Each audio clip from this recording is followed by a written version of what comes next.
पुढची महत्त्वाची बातमी आपण पाहूयात। रुपाली ठोंबरे पाटील आणि रुपाली चाकणकर यांच्यामधील वाद सर्वश्रुत आहे। तर विशेष म्हणजे या दोघी एकाच पक्षात म्हणजे राष्ट्रवादीमध्ये आहेत, म्हणजेच एकाच म्यानामध्ये दोन तलवार असल्यासारखे आहे। दरम्यान मध्यंतरी विधान परिषदेवरील राज्यपाल नियुक्त आमदारांच्या कोट्यातून रुपाली चाकणकर यांना संधी देण्यास रुपाली पाटील ठोंबरे यांनी फेसबुकवर रोखठोक मत मांडत चाकणकरांना उघड विरोध दर्शवला। त्यामुळे रुपाली पाटील विरुद्ध रुपाली चाकणकर असा वाद रंगलेला होता। तर दरम्यान लोकशाहीच्या पश्चिम महाराष्ट्र संवाद या विशेष कार्यक्रमात रुपाली ठोंबरे पाटील यांनी पुन्हा एकदा यावर भाष्य केलेलं आहे। पाहुयात रुपाली ठोंबरे काय म्हणाल्या आणि त्यावर रुपाली चाकणकरांनी काय प्रतिक्रिया दिली आहे। मी आधीच्या पक्षात असताना त्या माझ्या छान मैत्रिणीच होत्या पण आता राष्ट्रवादीमध्ये आल्यानंतर महिलाची दुश्मन असली तर त्या महिलेला सुधारवण्याचं काम सुद्धा आपणच केलं पाहिजे, म्हणून मी ते करते।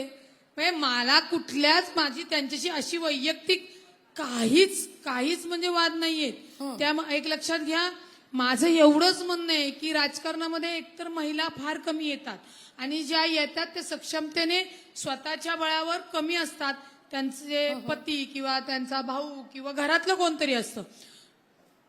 आयोगाच्या आमच्या ज्या ताई आहेत ना, माझं एवढंच म्हणणं आहे की एक व्यक्ती एक पद द्या, मला प्रदेश अध्यक्ष देऊ नका। पण राष्ट्रवादी काँग्रेस पक्षामध्ये 25, 30 वर्ष काम करणाऱ्या महिला आहेत। आमच्या नागवडे ताई आहेत, प्रेरणा ताई आहेत, सुरेखा ठाकरे आहेत, अनेक महिला आहेत, त्यांच्यापैकी एकाला द्या।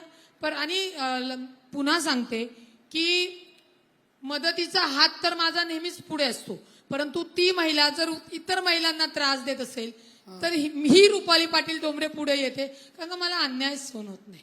आपण प्रामाणिकपणे काम करतोय, या कामाची पावती मिळत राहते आणि म्हणून बचत गटाचे अध्यक्ष, आज आयोगाचे अध्यक्ष आहे।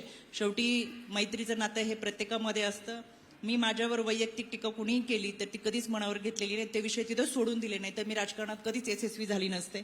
त्याच्यामुळे जे काही काल माझ्यावर टीका करणार होते आज ते माझ्यासोबत आहेत, उद्याही कोणी टीका करणार असतील तर तो त्यांच्या विकृतीचा, मानसिकतेचा भाग आहे। पण सगळ्यांना बरोबर घेऊन चालणं हा आमचा स्वभाव आहे आणि म्हणूनच कदाचित माझी महाराष्ट्रातली महिला संघटना सगळ्यात मोठी आहे, याचं मला कौतुक आहे।